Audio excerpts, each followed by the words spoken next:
Hello दोस्तों, ये है डांग कांदा।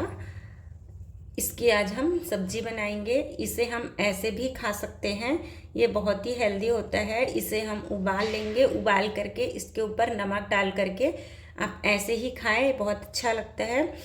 इसकी सब्जी आलू की सब्जी जैसी लगती है। तो चलिए हम बनाते हैं इसकी सब्जी।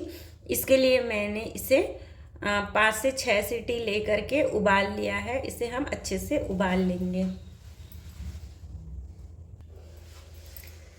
कांदा उबल गया है, अभी इसे हम छील लेंगे।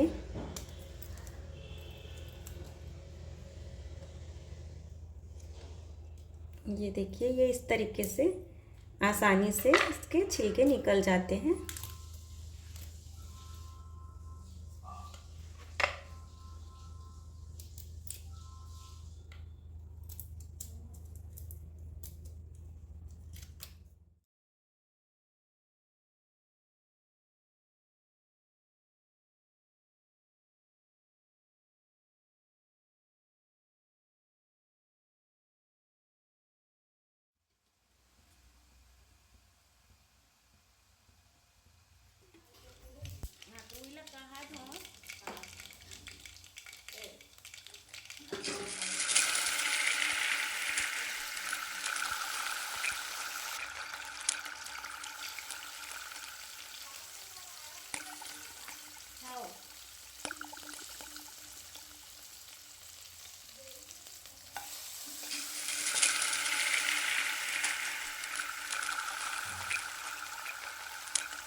ऑरेंज खा ली।